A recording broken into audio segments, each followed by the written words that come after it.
जय श्री राम। जब हनुमान जी लंका जाकर के वापिस श्री राम जी के शिविर में पहुंचते हैं तो किस प्रकार से वो माता सीता का वृतांत भगवान श्री राम के सम्मुख सुनाते हैं, जो हिंदी में मैं आपके सम्मुख प्रस्तुत करता हूँ। चलत मोहि चूड़ामणि दीनी, रघुपति हृदय लाए सोई लीनी। चलते समय उन्होंने मुझे चूड़ामणि उतार कर दी, रघुनाथ जी ने उसे लेकर हृदय से लगा लिया। हनुमान जी ने फिर कहा, हे नाथ, दोनों नेत्रों में जल भरकर जानकी जी ने मुझसे कुछ वचन कहे हैं। छोटे भाई समेत प्रभु के चरण पकड़ना और कहना कि आप दीन बंधु हैं, शरणागत के दुखों को हरने वाले हैं, और मैं मन वचन और कर्म से आपके चरणों की अनुरागिणी हूँ। फिर स्वामी, आपने मुझे किस अपराध से त्याग दिया? हाँ, एक दोष मैं अपना अवश्य मानती हूँ कि आपका वियोग होते ही मेरे प्राण नहीं चले गए, किंतु हे नाथ, यह तो नेत्रों का अपराध है जो प्राणों के निकलने में हठपूर्वक बाधा देते हैं। विरह अग्नि है, शरीर रूई है और श्वास पवन है। इस प्रकार अग्नि और पवन का संयोग होने से यह शरीर क्षण मात्र में जल सकता है, परंतु नेत्र अपने हित के लिए प्रभु का स्वरूप देखकर सुखी होने के लिए आंसू बरसाते हैं, जिससे विरह की आग से भी देह जलने नहीं पाती। सीता जी की विपत्ति बहुत बड़ी है, हे दीन दयालु, वह बिना कहीं ही अच्छी है, आपको बड़ा कलेश होगा। हे करुणा निदान, उनका एक एक पल कल्प के समान बीतता है। अतः हे प्रभु, तुरंत चलिए और अपने भुजाओं के बल से दुष्टों के दल को जीतकर सीता जी को ले आइए। सीता जी का दुख सुनकर सुख के धाम प्रभु श्री राम के कमल नेत्रों में जल भर आया और वे बोले, मन वचन और शरीर से जिसे मेरी ही गति, मेरा ही आश्रय है, उसे क्या स्वप्न में भी विपत्ति हो सकती है? हनुमान जी ने कहा, हे प्रभु, विपत्ति तो तभी है जब आपका भजन स्मरण न हो। हे प्रभु, राक्षसों की बात ही कितनी है, आप शत्रु को जीतकर जानकी जी को ले आएंगे। भगवान कहने लगे, हनुमान सुन, तेरे समान मेरा उपकारी देवता, मनुष्य अथवा मुनि कोई भी शरीरधारी नहीं है। मैं तेरा प्रत्युपकार बदले में उपकार तो क्या करूं, मेरा मन भी तेरे सामने नहीं हो सकता।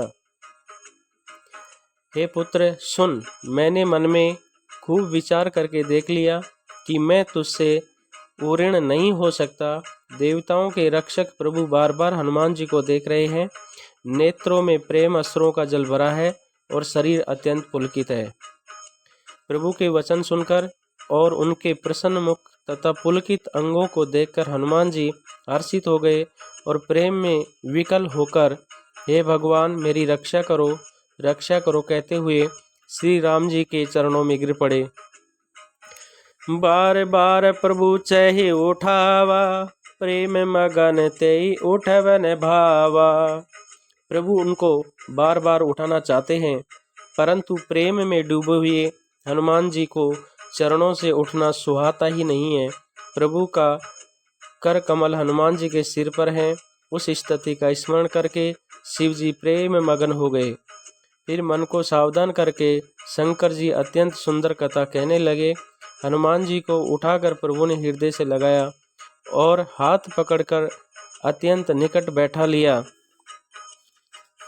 हे हनुमान, बताओ तो, रावण के द्वारा सुरक्षित लंका और उसके बड़े किले की तुमने किस तरह जलाया? हनुमान जी ने प्रभु को प्रसन्न जाना और वे अभिमान रहित वचन बोले, बंदर का बस यही बड़ा पुरुषार्थ है कि वह एक डाल से दूसरी डाल पर चला जाता है। मैंने तो समुद्र लांघकर सोने का नगर जलाया और राक्षस गण को मारकर अशोक वन को उजाड़ डाला। यह सब तो हे श्री रघुनाथ जी आपका ही प्रताप है। हे नाथ, इसमें मेरी प्रभुता कुछ भी नहीं है। हे प्रभु, जिस पर आप प्रसन्न हो उसके लिए कुछ भी कठिन नहीं है। आपके प्रभाव से रुई जो स्वयं बहुत जल्दी जल जाने वाली वस्तु है, वड़वानल को निश्चय ही जला सकती है, अर्थात असंभव भी संभव हो सकता है। हे नाथ, मुझे अत्यंत सुख देने वाली अपनी निश्चल भक्ति कृपा करके दीजिए। हनुमान जी की अत्यंत सरल वाणी सुनकर हे भवानी, तब प्रभु श्री रामचंद्र जी ने एवं अस्तु, ऐसा ही हो कह दिया। यह बात शंकर जी उमा पार्वती को बता रहे हैं। हे उमा, जिसने श्री राम जी का स्वभाव जान लिया, उसे भजन छोड़कर दूसरी बात ही नहीं सुहाती। ये स्वामी सेवक का संवाद जिसके हृदय में आ गया, वह श्री रघुनाथ जी के चरणों की भक्ति पा गया। प्रभु के वचन सुनकर वानरगण कहने लगे, कृपालु आनंद कंद श्री राम जी की जय हो, जय हो, जय हो। तब श्री रघुनाथ जी ने कपिराज सुग्रीव को बुलाया और कहा, चलने की तैयारी करो। अब विलंब किस कारण किया जाए, वानरों को तुरंत आज्ञा दो। यह लीला देखकर बहुत से फूल वर्षा कर और हर्षित होकर देवता आकाश से अपने अपने लोकों को चले गए। वानर राज सुग्रीव ने शीघ्र ही वानरों को बुलाया। सेनापतियों के समूह आ गए। वानर भालुओं के झुंड अनेक रंगों के हैं और उनमें अतुलनीय बल है।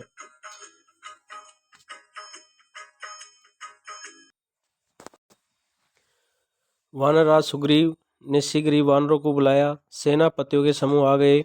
वानर भालुओं के झुंड अनेक रंगों के हैं और उनमें अतुलनीय बल है। वे प्रभु के चरण कमलों में सिर नवाते हैं। महान बलवान रीछ और वानर गरज रहे हैं। श्री राम जी ने वानरों की सारी सेना देखी, तब कमल नेत्रों से कृपा पूर्वक उनकी ओर दृष्टि डाली। राम कृपाल का बल पाकर श्रेष्ठ वानर मानो पंख वाले बड़े वन पर्वत हो गए। तब राम जी ने हर्षित होकर प्रस्थान किया। अनेक सुंदर और शुभ शकुन हुए, जिनकी कीर्ति सब मंगलों से पूर्ण है। उनके प्रस्थान के समय शकुन होना यह नीति है। प्रभु का प्रस्थान जानकी जी ने भी जान लिया। उनके बाएं अंग फड़क फड़क कर मानो कह देते थे, श्री राम जी आ रहे हैं। जानकी जी को जो जो शकुन होते थे, वही वही रावण के लिए अपशकुन हुए। सेना चली, उसका वर्णन कौन कर सकता है। असंख्य वानर और भालू गर्जना कर रहे हैं। नख ही जिनके अस्त्र शस्त्र हैं, वे इच्छा अनुसार चलने वाले रीछ वानर पर्वतों और वृक्षों को धारण किए कोई आकाश मार्ग से और कोई पृथ्वी पर चले जा रहे हैं। वे सिंह के समान गर्जना कर रहे हैं। दिशाओं के हाथी विचलित होकर चिंगाड़ रहे हैं।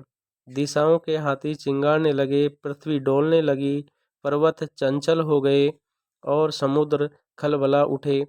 गंधर्व देवता मुनि नाग किन्नर सब के सब मन में हर्षित हुए कि हमारे दुख टल गए। अनेकों करोड़ों भयानक वानर योद्धा कटकटा रहे हैं और करोड़ों ही दौड़ रहे हैं।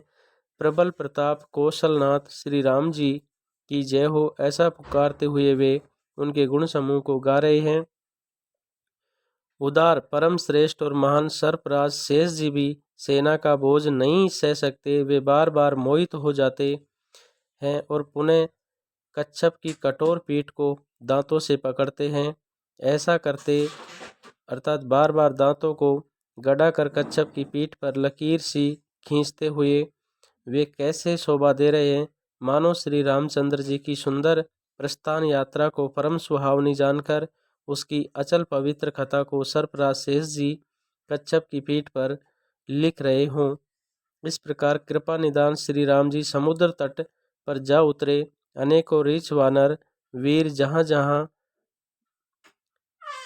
फल खाने लगे, वहाँ जब से हनुमान जी लंका को जलाकर गए, तब से राक्षस भयभीत रहने लगे।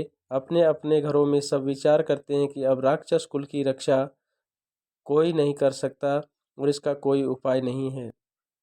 जिसके दूत का बल वर्णन नहीं किया जा सकता, उसके स्वयं नगर में आने पर कौन भलाई है। हम लोगों की बड़ी बुरी दशा होगी। दूतियों से नगर निवासियों के वचन सुनकर मंदोदरी बहुत ही व्याकुल हो गई। वे एकांत में हाथ जोड़कर पति रावण के चरणों लगी और नीति रस में पकी हुई वाणी बोली, हे प्रीतम, श्री हरि से विरोध छोड़ दीजिए, मेरे कहने को अत्यंत ही हितकर जानकर हृदय में धारण कीजिए। जिनके दूत की करने का विचार करते ही, स्मरण आते ही राक्षसों की स्त्रियों के गर्भ गिर जाते हैं, वे हे प्यारे स्वामी, यदि भला चाहते हैं तो अपने मंत्री को बुलाकर उसके साथ उनकी स्त्री को भेज दीजिए। सीता आपके कुल रूपी कमलों के वन को दुख देने वाली जाड़े की रात्रि के समान है। हे नाथ सुनिए, सीता को दिए लौटाए बिना शंभु और ब्रह्मा के किए भी आपका भला नहीं हो सकता। श्री राम जी के बाण सर्पों के समूह के समान है और राक्षसों के समूह मेंढक के समान है। जब तक वे इन्हें ग्रस नहीं लेते, निगल नहीं लेते, तब तक हट छोड़कर उपाय कर लीजिए। मूर्ख और जगत प्रसिद्ध अभिमानी रावण कानों से उसकी वाणी सुनकर खूब हंसा और स्त्रियों का स्वभाव सचमुच ही बहुत डरपोक होता है, मंगल में भी भय करती हैं। तुम्हारा मन बहुत ही कच्चा और कमज़ोर है। यदि वानरों की सेना आएगी तो बेचारे राक्षस उसे खाकर अपना जीवन निर्वाह करेंगे। लोकपाल भी जिसके डर से कांपते हैं, उसकी स्त्री डरती हो, यह बड़ी हंसी की बात है। रावण ने ऐसा कहकर हंसकर उसे हृदय से लगा लिया और ममता बढ़ाकर वह सभा में चला गया। मंदोदरी हृदय में चिंता करने लगी कि पति पर विधाता प्रतिकूल हो गए हैं। जो ही वह सभा में जाकर बैठा, उसने ऐसी खबर पाई कि शत्रु की सारी सेना समुद्र के उस पार आ गई है। उसने मंत्रियों से पूछा कि उचित सलाह कहिए, अब क्या करना चाहिए। तब वे सब हंसे और बोले कि चुप किए रहिए, इसमें सलाह की कौन सी बात है। आपने देवताओं और राक्षसों को जीत लिया, तब तो कुछ श्रम ही नहीं हुआ, फिर मनुष्य और वानर किस गिनती में हैं।